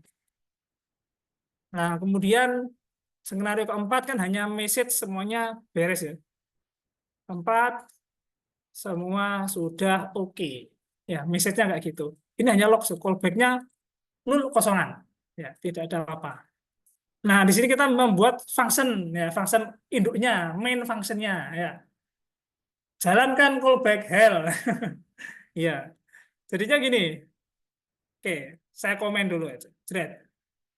Skenario pertama, ya kan? Tadi apa maksudnya? Koneksi database ya. Ya, koneksi database, ya koneksi database, callback, ya callback. Karena dia parameternya hanya ini, kita bisa bikin kayak gini, function, ya. Function, ya, dia berupa parameter berupa koneksi. Oh, terserah, sebenarnya namanya terserah kita. Nah, kalau seperti ini, ya, itu artinya saya memanggil function skenario pertama ini ya, skenario pertama ini saya panggil ya. Saya melakukan koneksi ke database. Ya, kita lihat dulu ya. Di sini kalian masuk ke halaman terminal tadi ya. Kita ketik node filenya apa? Callback hell ya. Callback hell. Kita lihat. Harusnya apa outputnya ini? Sesuai konsolnya ini ya. Harusnya connecting ke database ya. Harusnya itu ya. Kita lihat ya. Nah, benar ya. Ini kan prosesnya nggak langsung berhenti kan, ada delay 1 detik, ya kan? Connecting ke database. Ini sudah benar. Kita menjalankan skenario 1. Tapi kan belum tuntas, kita ada 4 skenario misalnya kan. Nah, skenario pertama dibutuhkan di skenario kedua. Kita panggil skenario kedua. Panggilnya di mana? Di sini atau di dalam? Di dalam function ini, ya. Skenario kedua, kita jalankan panggil skenario kedua ya. Get user data ya di sini ya. Get user data, kita panggil fungsinya karena output dari callback, sorry, bukan output, nanti ambigu. Karena callback dari skenario pertama, ya, skenario kedua, dipakai oleh skenario kedua, dan dijadikan parameter di sini, iya kan, di definisi fungsinya, maka kita membutuhkan, ini kan outputnya kan ini kan, koneksi ini output dari callback yang pertama, callback skenario pertama. Nah, ini dipakai di sini, ya, skenarionya ya. Oke. Terus user ID, ya user ID, user ID, user ID. Ini user ID-nya dari function ini ya, callback ini ya, user ID. Terus kasih callback function-nya berupa apa? User, data usernya, ya kan? Outputnya kan callback-nya apa ini? Nah, data user kan, bukan ID-nya atau data usernya kita kasih function. Nah, kita jalankan skenario kedua. Kalau function ini kita jalankan, function jalankan callback help, outputnya harusnya apa? Pertama kan skenario pertama ya, connecting database, setelah 1 detik akan muncul log ini kan. Setelah itu dia menjalankan skenario kedua, getting data ini bla bla bla bla. Terus nanti akan munculkan user data yang ditampilkan itu siapa. Harusnya seperti itu. Kita lihat ya. Kita eksekusi thread. Nah, kebayang ya? Tapi kalau tidak pakai callback, apa yang terjadi ya? Kalau tidak pakai callback, sorry, kayak gini, bisa nggak? Tidak bisa, karena koneksi ini parameternya dari sini kok. Kita tidak bisa memanggil variabel output koneksi ini di luar skopnya ini. Ya, karena skopnya itu di dalam function ini, maka naruhnya adalah di sini. Itu ya. Nah, ini skenario kedua, 1, 2 udah jalan. Nah, sekarang skenario ketiga. Mendapatkan data user post ya. Nah, get user post parameternya apa itu? User post, user ID. Nah, user kan tadi kan sudah dapat usernya ya. Nah, user ID seperti di sini kan. Nah, kita bisa mengambil data ID ini tok ya. Caranya adalah dengan mengambil perintah data user. Nah, user itu adalah variabel ini ya. User itu variabel ini user dot ID. ID itu dari mana? Dari ini. Nah, ini loh. Key yang saya pakai ID. Ya, ID-nya ini. Dot ID user titik ID. Nah, ini sudah sesuai dengan skenario 3 ya. Nah, parameternya kan ada dua, cuma user ID dan callback-nya. Callback-nya function, nah berarti function gini, output-nya apa? Output-nya dari get user post, output-nya adalah callback-nya adalah data postingan. Nah, oke. Data post, data atau post ya, postnya. Data post, karena konteksnya adalah mendapatkan user postnya. Ya, kayak gini ya.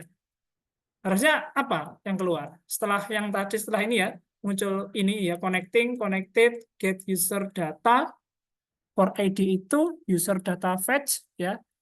Nanti harusnya memunculkan post yang diambil adalah ini. Harusnya ya. Kita jalankan thread. Thread. Loh, error apa ini? Cannot read property ID of null. Apa ini? Usernya null. Function yang skenario kedua, we get user data, user ID. Oke, user ID-nya itu get user data, get. Jadi setelah ini nanti dia mau yang sekarang yang kedua. Yang kedua, Oh itu ya. ini dari parameter callback. Dari user data ini parameternya, parameternya ada berapa sih callbacknya user data itu? Oh, alah, ada errornya. Sorry, sorry. Oke, errornya ini saya hapus dulu aja, wes biar nggak bingung ya. Tapi nggak apa-apa sih, dipakai aja callbacknya. Sorry, sorry, sorry. Yang pertama tadi koneksi ya, koneksi. Ini ada callbacknya harusnya gini koneksi. Ini ada error ya, parameter error ya harusnya gini. Karena callbacknya di sini ada dua ya. Callback di sini makanya harus pakai dua error. Tadi mana lagi get user data ada dua ya callbacknya, dua parameter kan? Callbacknya, callback user data ini harusnya ada error juga, error. Terus yang get user post juga dua ya callbacknya error ya, error dan post error ya gini. Nah harusnya sudah benar. Kita clear aja, clear thread. Aduh, kok clear lagi thread. Nah, oke, kayak gini ya. Kita dapatkan datanya. Itu callback here. Belum selesai, skenario keempat. Skenario 4. Nah, skenario 4 adalah apa ini? Log pesan. Ya. Log pesan. Log pesan. Error. Callback-nya kan kosongan ya. Kosongan cuma gini aja kan. Kosongan. Sudah. Function. Sorry, sorry. Inputnya parameternya kosong ya. Callback. Oh, langsung callback ya. Berarti berupa function error. Oke. Kita bikin perintah console log. Sudah berakhir. Gitu ya. Harusnya jadi seperti ini. Kita lihat. Thread. Jebret. Thread, thread, semua sudah beres semua, berhenti. Nah, ini callback error. Coba ini baru 4 skenario, kalau 10 skenario, kayak apa panjangnya? Ini ke dalam kopas-kopas apa lagi bikin ya, harus bikin gini lagi, misalnya function satu, function, res, kayak gini ya. Terus bikin kayak gini, bayangin, kayak Oppo ini. Sampai kapan? Callback error. Ya, aku enak ngopi ya. callback hell kayak gini. Panjang terus kalau fungsinya berantai apa? Nested gitu. Kayak Hadoken tadi. Tahu Hadoken nggak? Ini kan Hadoken ya. Tahu karakter ini nggak? Hah? Street Fighter. Itu Street Fighter sama Ryu. Nah, Ryu itu loh, ini kan. Jurusnya apa? Hadoken. Oh, Hadoken. Nah, wah, masa nggak tahu sih? Kan tahu pernah main ini nggak game yang pakai koin itu terus main cita-cita game dingdong itu? Nggak pernah? Kan pernah pegang uang 100 rupiah koin nggak? Pernah? Pernah tahu 100 rupiah koin ya? Nah itu kalau di mall-mall itu ada game yang kayak gitu, game konsol besar itu, segede mesin ATM, layarnya besar banget, kayak ukuran TV 40 inch mungkin layarnya ya. Itu mainnya pakai koin, 100 koin 100 rupiah itu. Nah waktu itu, nah, tapi sekali game aja, kalau sudah selesai sampai karakter mati ya sudah berhenti. Tapi kalau menang itu bisa terus terus gitu. Ya mainnya Street Fighter itu. Jadi pegangnya bukan kalau kan main joystick gini kan, joystick kan pakai jempol gini ya. Dia pakai ini. Oh, oglek. Nah, itu agak mengeluarkan jurus Hadoken-nya dioglek ini. Strike gini. Nah, sambil megang cetak ini. Jeglek, jeglek. Hadoken, jeglek. Suaranya khas tuh. Hadoken, Hadoken. Nah, khas itu. Mas keren itu zaman-zaman nakal ya. Uang 1.000 rupiah nanti kan ditukar poin seratusan. Wah banyak main. Wah lama seharian ini. Gitu. Game dingdong. Masa kecil membahagiakan. Itu meja apa kan papannya dari kayu mukulnya sambil berisik ya. Wah, cepet-cepet kelaparan. Oke, itu callback hell. Ada pertanyaan terkait callback hell?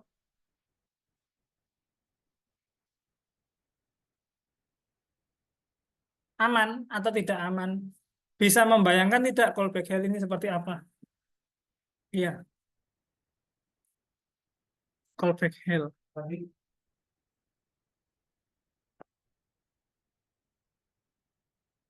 Kalian penasaran, kenapa harus bikin callback? Kenapa tidak pakai return value? Kan bisa saja kan bikin function gini kan, function A, inilah, tes ya, gitu. B, return A plus B. Bisa nggak? Bisa. Tapi kenapa harus callback? Ada yang bisa jawab? Kenapa harus bikin callback? Kalau bisa pakai return,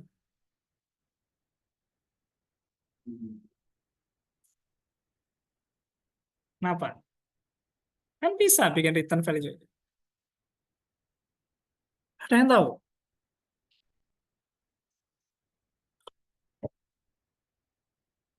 Ingat ya, Node.js, JavaScript itu eh, secara alam, secara alamiah dia kan tadi apa? Single thread, non blocking. Ya. Kalau bikin function seperti ini, itu kan nanti berharap value-nya diambil kan, ya, ditunggu. Kalau non blocking tidak akan bisa pakai function ini. Bukan tidak bisa, tidak menjamin bahwa value, return value-nya itu akan diambil sempurna. Ya. Bayangkan saja, misalnya return value-nya itu adalah berupa array. Nah, sebelum mendapatkan array, dia harus query ke database kan, ada proses. Itu return value ini, model function return, itu jika programmingnya blocking, nggak apa-apa, pasti ditunggu gitu loh. Ya, ditunggu hasil returnnya. Tapi kalau non blocking, tidak akan ditunggu returnnya. Ya. Nah, satu-satunya memastikan bahwa return value-nya itu didapat untuk yang non blocking itu menggunakan callback itu. Kalau kalian membuat script baru di sini, tes, ya function ini dan ini akan dijalankan bersamaan. Tidak akan mengeksekusi menunggu ini selesai, menunggu ini selesai, ini selesai, ini terus baru dieksekusi ini gitu loh. Jadi nunggu nunggu kalau yang blocking ini dieksekusi satu-satu kan. Ini dieksekusi, ini eksekusi, ini, baru ini gitu loh. Tapi kalau non blocking ini dieksekusi ditinggal, dan ditunggu. terus ini dieksekusi gitu loh. Apa ya? Memang gitu, susah ya. Karena soalnya seringnya pakai pemrograman terstruktur kan, yang dari atas ke bawah. Kalau ini kan tidak menjamin yang di atas itu dieksekusi duluan, ditunggu, bukan dieksekusi, ditunggu hasilnya. Ini tidak bisa. Solusinya adalah pakai callback. Nah, sisi negatifnya callback, jika callbacknya terlalu panjang, jadilah callback hell tadi kan. Callback hell. Tuh. Ya, callback hell. Solusinya bagaimana? Supaya tidak callback hell. Kalau async await kembali ke blocking. Ya kan sebenarnya fungsi dari async await itu kan memblockingkan JavaScript, Node.js. Jadi menjadikan JavaScript itu seperti eh, pemrograman yang lain gitu loh. Tapi yang kita manfaatkan terus gunanya apa kita menggunakan Node.js? Nggak ada bedanya gitu loh. Nah, kita manfaatkan sifat alami dari Node.js, asinkronosnya dan non-blockingnya. Ya, dengan cara callback. Nah, itu tadi sisi lainnya adalah callback here. Solusinya bagaimana mengatasi callback here? Ada satu solusi itu dinamakan sebagai promise. Ya, promise, promise, promise, promise ya, janji ya, berjanji. Makanya, ojo digantung dan harus berjanji. Nek berjanji ojo digantung, ngono loh. Jangan kayak callback hell ya, janji. Callback hell kan menjanjikan, sampai kapan janjinya itu? Jadi ujung-ujungnya masuk neraka kan hell. Callback hell. Kalau promise itu memastikan bahwa semuanya itu akan ya sama seperti callback, tapi dia tidak nested. Ya. Di sini ya, saya jelaskan ya. Promise itu ya objek di JavaScript ya. Dia sejenis callback, objek untuk callback. Mumet kak ya? Objek untuk callback. Ya. Terima saja, aku dari bingung dia. Enggak lah. Ya, objek untuk callback itu promise. Promise ini memiliki suatu kondisi, state. Ya, state. Yang pertama state pending. Ya. Pending itu bahwa promise-nya itu sudah sedang mengeksekusi suatu baris kode, ya. Itu namanya pending ya. Sedang berjalan atau melakukan proses inisialisasi ya, pending. Kemudian state berikutnya adalah fulfill, terpenuhi. Berarti kan ada respon sukses kan? Ya, sama dengan callback tadi kan. Callback ada respon sukses di sini. Ini ya contohnya ya. Yang saya contohkan tadi ini ya, callback ini kan. Ini kan ada dua respon kan, respon gagal dan respon berhasil. Ada dua parameter callback. Callback, respon gagal, respon oke. Ya, callback kan gitu. Nah, promise juga demikian state-nya. Yang fulfill itu adalah respon oke-nya. Ya. Kemudian state yang ketiga, respon berupa rejected. Ditolak responnya. Itu respon gagal. Kalau di callback. Sama kayak gitu. Nah, contohnya seperti ini. Ya, promises.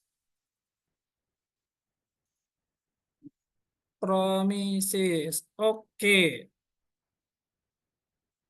Ini ada di, contohnya ada di week kedua ya.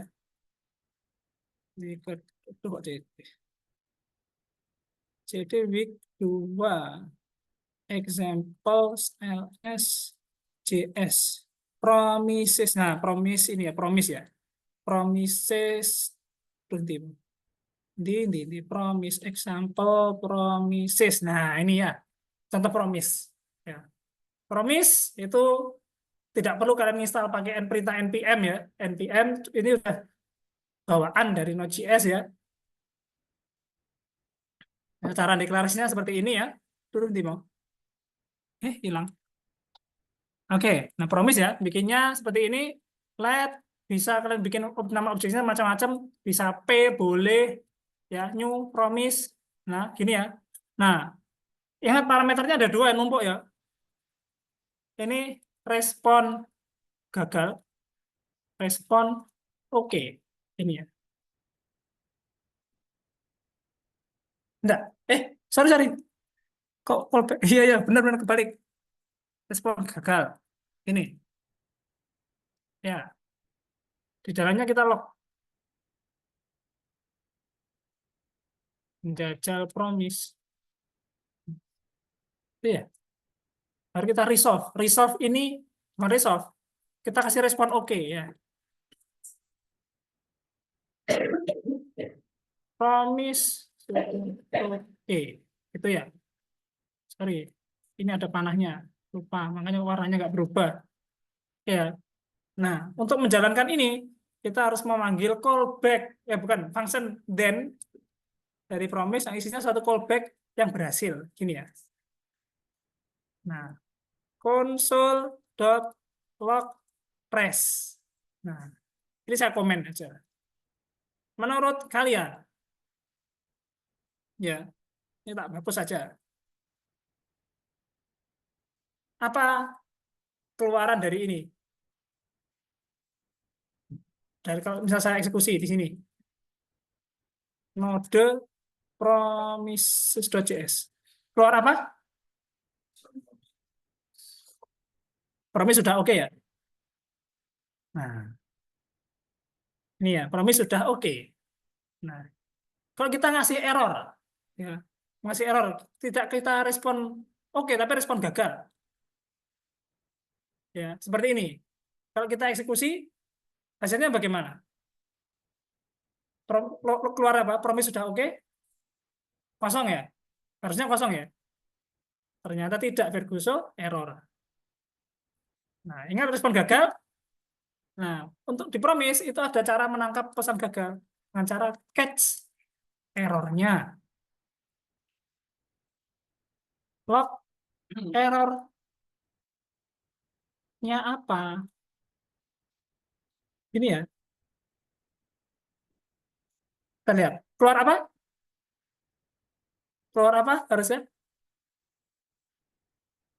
Keluar apa ini? Keluar error? Error message itu, error message apa gitu? Keluar apa? Ayo, menurut kalian keluar apa yang di lognya nanti? Keluarnya ya, harusnya itu. Promise sudah oke ya. Tapi yang keluar adalah di log ini. Log errornya. Karena yang diresponnya ini respon gagal ya. Ya. Beda dengan respon oke. Kalau respon oke, message-nya sama, tapi yang keluar adalah hasil dari then. Buktinya apa? Kita log di sini aja. Log oke. Di sini log tidak oke.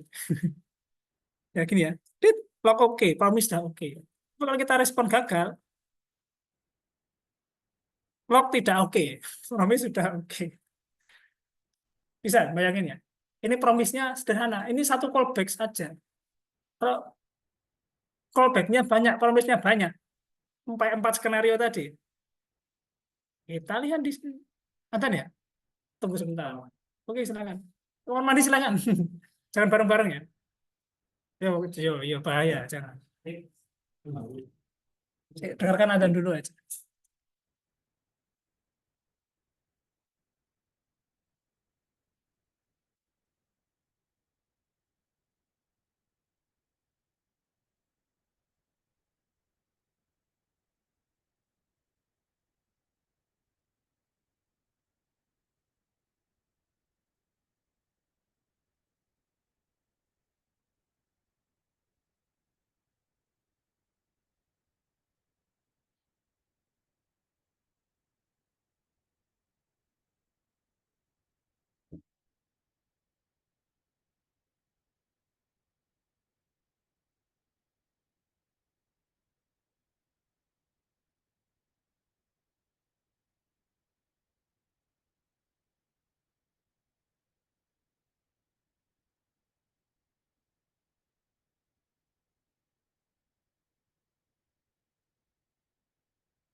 Oke. Nah, ini contoh promise ya, promise yang sederhana. Nah, bagaimana dengan promise yang berantai? Berantai itu artinya kalau di callback tadi ada nested callback, kalau di promise namanya chaining promise. Promise yang berantai. Promise itu nyambung nyambung nyambung nyambung gitu loh. Promise promise promise promise promise. Banyak promise pokoknya, banyak janji. Nah, contohnya ini ya. Kita kopas aja di sini gampang ya. Oke, kita bikin ini di function apa ini? Promise callback, promise chain ya. Promise chain. Nah, ini ya promise chain ya. Di sini saya sama kan tadi kan bikin objek promise ya. Promise. Terus di sini dalamnya ada proses timeout ya. Nah, pura-puranya menghitung. Seolah-olah itu proses yang kompleks ya, membutuhkan proses 1 detik menghitung angka yang kompleks. Padahal gini aja kan. Cuma menghitung penjumlahan angka apa ya? Apa ini? Random angka random ya, random angka antara 1 sampai 10 ya. Nah, angka random ini nanti setiap kali promise itu akan dijumlahkan ya, dijumlahkan dengan suatu angka tertentu. Nah, setiap tahapannya, setiap skenario-nya kan. Ini skenario pertama adalah mengenerate angka random ya, skenario pertama. Skenario kedua, hasil dari angka itu tadi dijumlahkan dengan angka 2 ya. Setelah itu di hasil penjumlahan itu dijumlahkan lagi dengan angka 5 ya. Hasilnya setelah penjumlahan dikurangi dengan angka 1. Nah, itu baru dimunculkan hasil akhirnya. Berapa skenario itu? 1, 2, 3, 4, 5. Memunculkan pesan log. Ya. Kita lihat saja. Tadi ya, kita lihat saja. Promise apa? Promise chain. Oke, node promise chain. Chain gini ya. Clear. Iya. Hasilnya apa? Kita lihat ya. Angka random. Angka yang keluar 9. Ya. Skenario pertama adalah memunculkan angka random 9. Skenario kedua memunculkan menjumlahkan angka tadi dengan 2. 9 tambah 2 11 ya. Skenario berikutnya menjumlahkan angka hasil penjumlahannya dengan angka 5. Ya kan? Keluar 16. Skenario berikutnya hasil penjumlahannya dikurangi dengan 1, ya kan? 16 plus 1 15. Hasil akhir adalah 15. Tidak ada callback hell di sini kan? Semuanya ke bawah. Ya. Nah, di sini bedanya ya dalam promise ya, setiap kali callback promise, ini kan promise parameternya then itu juga berupa callback function. Tapi agar bisa hasil callback-nya itu dipakai oleh promise berikutnya, ini harus di return value ya, di return berupa hasilnya dipakai di callback, promise berikutnya ya, promise then berikutnya then lagi then selesai itu ya. Promise-nya cuma 1 tapi then-nya itu bisa panjang ya. Nah, dan nanti ada juga promise-nya banyak, promise. Nah, bagaimana menggabungkan output dari semua promise ini menjadi dalam 1 kali proses. Kalau ini kan prosesnya seolah-olah seperti blocking kan, ditunggu kan, dan gini kan dipakai.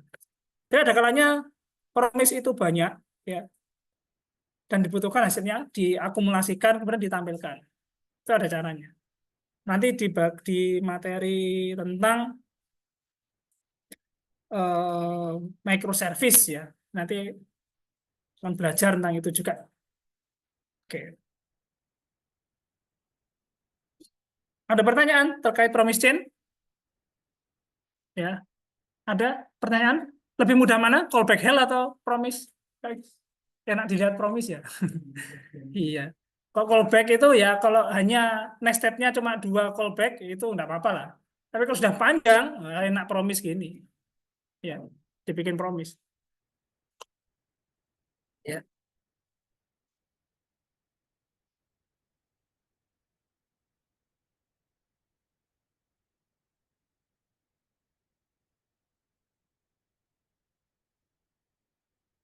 Kalau begitu parameternya itu yang waktu. Iya, iya, betul. Output.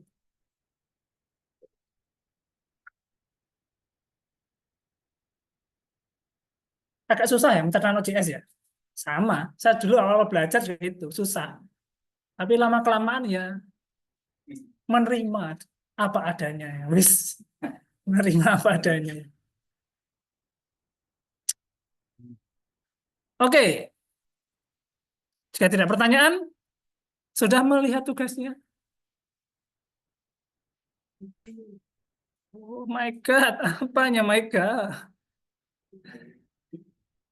Sudah melihat tugas-tugasnya, kelas work ya. Sudah menanti ya 2 buah tugas ya. Tugas pertama gampang, bikin aplikasi CRUD, CRUD. Database-nya lo sudah ada, contoh query-nya sudah ada, contoh script-nya sudah ada, tinggal pakai. Tapi syaratnya satu, tidak menggunakan CSS atau JavaScript, murni HTML putihan. Ya, malah gampang toh, tidak ribet toh. HTML toh, wis, HTML fakot. Nanti mau hilang. Tugasnya dikumpulkan dalam bentuk link GitHub. Tidak boleh numpang GitHub-nya teman. Bikin sendiri, gak iso gawe browsing, buka internet, akeh caranya. Tanya yang sudah bisa, insya Allah ada. Yang sering mainan GitHub, tanya. GitHub-nya dikasih nama yang bagus, yang mencerminkan diri kalian. Itu nanti kan, jangan pakai email Unida loh ya, GitHub-nya. Email Gmail kan aja. Itu kan nanti dipakai kalian sampai lulus, toh. Nah, itu. Ya, pakai Gmail aja. Tapi yang penting repositorinya di publik ya, supaya nanti ketika di posting tugasnya itu saya bisa melihat gitu, jangan di private. Private gak sedelah story, cek nol. Pak tugas satu kemarin dapat bonus sama Nopal ya. Nopal sudah, tapi harus mengerjakan tugas tetepan. Tapi nilainya sudah ada jaminan. Nah, kemudian tugas 2 sudah menanti juga. Ya, instruksinya sederhana kok. Dibaca di tautan ya. Yang kedua jangan terlambat mengumpulkan tugas. Di tautannya dilihat di sini, jreng jreng. Ya, enteng ini. Ya, cuma penggunaan variabel let dan con sama async await saja. Ya, itu ya gampang toh.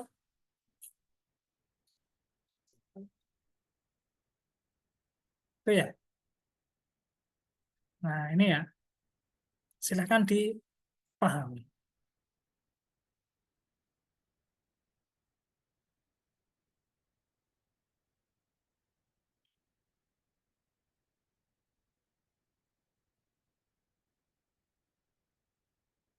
Oke.